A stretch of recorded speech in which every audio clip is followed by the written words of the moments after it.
आज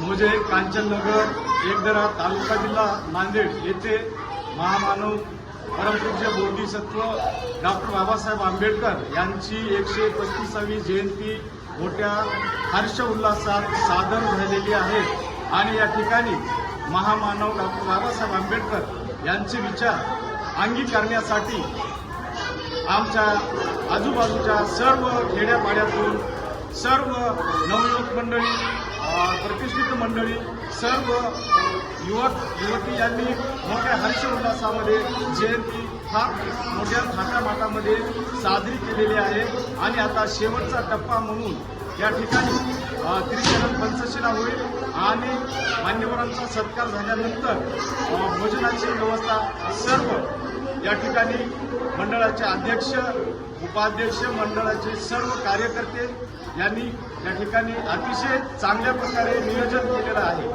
आणि तसेच या नियोजनाबद्दल मी एकदरा येथील उपसरपंच रघुनाथ दुग्मल सर्व ग्रामपंचायतच्या वतीने सर्व कमिटीचं अभिनंदन करतो. जय भीम, जय बुद्ध. मी प्रभाकर गंगाराम हिंगोले, राहणार कांचननगर एकदरा, भीम जयंती मंडळाचा कोषाध्यक्ष आहे. सर्वप्रथम माझ्या सर्व मित्र परिवारात आणि जमलेली पाहुणे मंडळी, पोलीस प्रशासन आणि गावकरी मंडळींना भीम जयंती निमित्त सर्वांना मी शुभेच्छा देतो आणि सर्वांचं हार्दिक स्वागत करतो. कारण सर्वांनी आम्हाला भरपूर सहकार्य केलेलं आहे. गावावाल्यांनी आणि पाहुण्यांनी आणि पोलीस प्रशासन आणि प्रत्येक नागरिकांनी आम्हाला इथं कांचननगरमध्ये भीम जयंती साजरी करण्यासाठी भरपूर सहकार्य केलेलं आहे. मोठ्या उत्साहात डॉक्टर बाबासाहेब आंबेडकर यांची 135वी जयंती कांचननगरमध्ये मोठ्या थाटामाटामध्ये आम्ही साजरी केलेली आहे.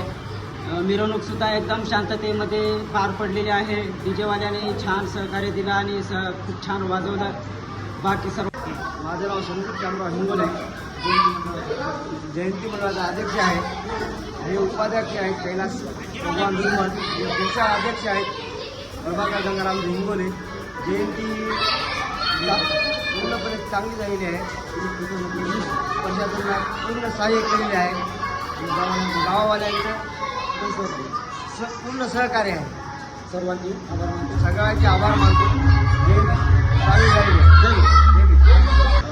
माझं नाव कैलास भगवानराव दुर्मल, जयंतीचा उपाध्यक्ष आहे आणि हे माझे सहकारी मित्र संदीप शामराव हिंगोले हे अध्यक्ष आहेत आणि आमचे सहकारी मित्र प्रभाकर हिंगोले हे कोषाध्यक्ष आहेत. तर या गावामध्ये जे जयंती साजरी झाली 29 तारखेला पोलीस प्रशासनानं पूर्ण सहकार्य केलं आणि गावाला पण आम्हाला पूर्ण सहकार्य केलं आणि जयंती एकदम यशस्वीपणे पार पडली.